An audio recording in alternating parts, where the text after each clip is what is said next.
तुम मेरे पुत्र की भांति मुझ में सरलता और ईमानदारी के साथ आचरण करते रहो। मैं तुम्हारे साथ सबके लिए सब कुछ बन जाऊंगा, अति सुकोमल और प्रेमी पिता। मैं धनिष्ठता से तुम्हारे साथ दूंगा। तुम सबके लिए अपने आप को देने वास्ते स्वयं को छोटा बनाऊंगा, ताकि तुम अनंत काल के लिए महल बन जाती। अधिकतम नास्तिक लोग, विधर्मी, विविध संप्रदाय अपनी दुष्टता और अविश्वास में ही बने रहते हैं, क्योंकि वे सोचते हैं कि मैं उनसे गुलामियों के दुष्ट प्रभु, जो अपनी शक्ति और घमंड के कारण अपनी प्रजा से अलग रहता और अपने प्रति आदर और भक्ति आज्ञानुसार दिखाने को विवश करता है। नहीं नहीं मेरी संतान, मैं जानता हूं कि किस तरह खुद को नम्र बनाना है, बहुत ही नम्र, जिसकी तुम कल्पना नहीं कर सकते। इस तरह मैं चाहता हूं कलीसिया को 10 आज्ञाओं जो मैंने दिया है उनका विश्वास पूर्वक अनुकरण करो, ताकि ज्ञान संपन्न मनुष्य बनोगे और अनुशासन में दृढ़ व बुराई में ना झुकने की बजाय जानवरों के समान आचरण नहीं करोगे, जिससे तुम वो खजाना, तुम्हारी आत्मा जिसको मैंने दिव्य सौंदर्य से पूरी तुम्हें प्रदान किया है, सुरक्षित रख सको। तब मेरी अभिलाषा अनुसार जो मैंने तुम्हें निर्देश दिया है तुम उसे करते जाओ। विशिष्ट आस्था के साथ मेरी पूजा करो, जो तुम्हें एहसास कराए कि मेरे द्वारा तुम्हें कई लाभ प्राप्त हो रहे हैं। मेरे शक्ति से तुम्हें अपरिमेय शक्ति और भी महिमा में तुम्हें अपरिमेय महिमा मिले, सिर्फ हमारी खुशी और मुक्ति के लिए। तुम्हें प्यार करना और तुम लोगों से प्यार पाना ही मेरी मूल इच्छा है।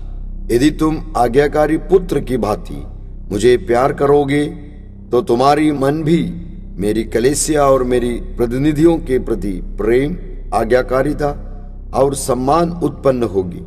ऐसा सम्मान नहीं जो अभी तुम हमारे और तुम्हारे बीच मेरे डर की वजह से दिखाते हो। ये सम्मान जो अब तुम्हारे पास है न्याय की विरुद्ध है। ऐसा करके तुम मेरे कोमल हृदय के भाग को और अधिक चोट पहुंचाते हो और तुम्हारे प्रति पितृतुल्य प्रेम को भूलकर उसका तिरस्कार करते हो। तो मेरी संतान जो कैथोलिक कलीसिया की बाहर हो, एहसास करो कि तुम मेरे पितृतुल्य प्रेम से बहिष्कृत नहीं हो। मैं तुम लोगों से ये कोमल अनुरोध करता हूँ, क्योंकि तुम भी मेरी संतान हो। यदि तुम लोगों ने भी अब तक शैतान की उलझन में रहकर जीवन व्यतीत किया तो कबूल करो कि उसने तुम्हें ठगा है। तुम्हारे परमेश्वर पिता के पास आओ, मैं तुम्हें आनंद और प्रेम के साथ स्वीकार करूंगा। और तुम जो सिर्फ धर्म के बारे जानते हैं, जिसमें रहकर तुम पले बड़े हो और वो धर्म सच्चा नहीं है, अपनी आंखें खोलो। यहाँ आपका परमेश्वर पिता है, वही जिसने तुम्हें बनाया और वही तुम्हारे उद्धार करना चाहता है। मैं तुम्हारे लिए सत्य और मुक्ति देने आया। मैं तुम्हें देख सकता कि तुम मुझे नहीं जानते और सब महसूस नहीं करते कि मैं तुम्हारा परमेश्वर पिता, उद्धार करता और बचाने वाले के समान हूँ। इसी अज्ञानता की वजह से तुम मुझे प्यार नहीं कर सकते, समझो, इसलिए कि मैं इससे दूर नहीं हूँ जैसा कि तुम सोचते हो।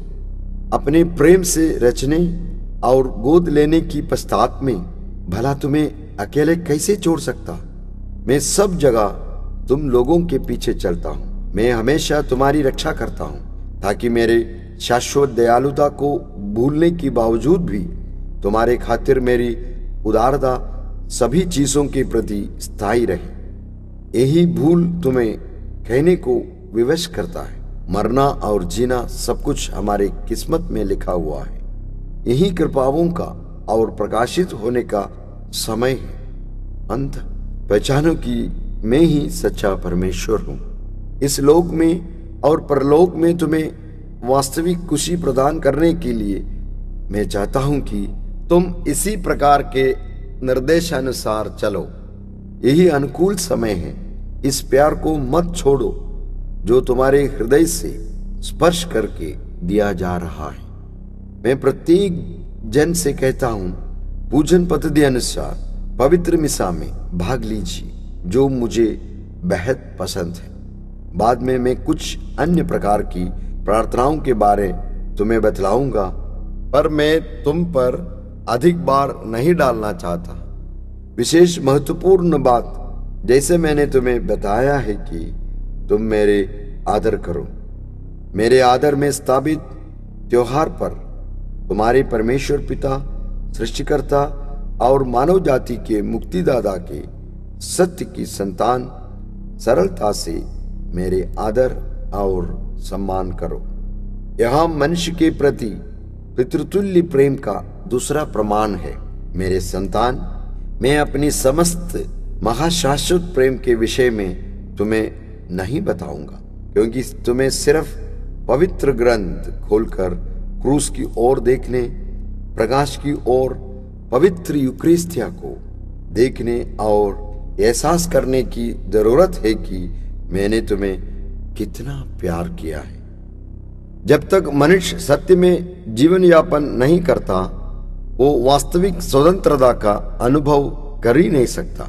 मेरी संतान, तुम अपने आनंद और शांति के बारे में सोचो, जो तुम्हें सच्चाई में न रहने के बावजूद मिल रहा है, जिसे तुम आज्ञाकारी बनकर ही प्राप्त करने के लिए बनाया है। किंतु तुम्हारे हृदय को गहराई में ना तो सच्ची शांति, ना ही सच्चा आनंद अनुभव करते हो।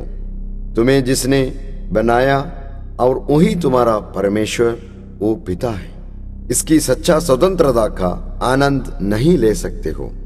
परंतु तुम जो सत्य का अनुसरण करते हो, अर्थात जिसने मेरी प्रतिज्ञा का अनुसरण किया, जो मैंने उन्हें उनके मुक्ति के लिए निश्चित किया था, बुराई द्वारा पाप में गिर गए हो। तुम दुराचरण द्वारा सत्य के मार्ग से भटक गए हो। क्या तुम सोचते हो तुम खुश हो? नहीं, तुम अपने दिलों में चैन का अनुभव नहीं करते। क्या तुम मानते हो कि मानवीय आनंद और अन्य भोगविलास तुम्हारे हृदय को अंतिम संतुष्टि दे सकती है? नहीं, मैं तुम्हें बताता हूं, तुम कभी सच्ची स्वतंत्रता और वास्तविक खुशी नहीं अनुभव कर सकोगे जब तक तुम मुझे अपने परमेश्वर पिता जैसे नहीं पहचानोगे और तुम्हारे परमेश्वर के सच्चे संतान का मेरा जुआ प्रस्तुत ना करोगे। क्योंकि मैंने तुम्हें सिर्फ एक ही उद्देश्य से बनाया है कि जिस तरह एक छोटा बच्चा सरलता से पिता पर आश्रित होकर उसकी सेवा करता है, उस भांति मुझ पर भरोसा रखो, मुझे प्यार करो और मेरी सेवा करो। एक समय पुराने व्यवस्थान में मनुष्य ने जानवरों जैसा आचरण किया। वे अपने पिता परमेश्वर के संतान की भांति किसी तरह की प्रतिष्ठा को कायम नहीं रखा, जिससे कि मैं उन्हें ऐसा एहसास करा के उन्हें ईश्वरीय संतान की महान गरिमा दे सकूं। मुझे कभी कभी खुद को भयानक सटीक दिखाना था। बाद में मैंने देखा कि कुछ लोग समझदार संपन्न हो गए हैं। अंतोगत ये जरूरी था कि उन्हें जानवरों से अलग समझा जाए। मैंने तब उन लोगों पर अत्यधिक विजय दिलाना शुरू किया जो तब तक अपनी प्रतिष्ठा को पहचानने और बरकरार रखने में असमर्थ थे। और जैसे जैसे वे संख्या में बढ़ते गए, मैंने अपने पुत्र को भेजा। वो अपने समस्त दिव्य परिपूर्णताओं से सुसज्जित था, क्योंकि वो सच्चा परमेश्वर का पुत्र था। ये वही था जिन्होंने उन्हें सत्य का मार्ग दिखलाया। उसी के द्वारा मैंने तुम्हें अपने शाश्वत प्रेम में वास्तविक संतानों के समान गोद लिया। तब से मैंने तुम्हें कभी साधारण मनुष्य नहीं, लेकिन संतान कहा है।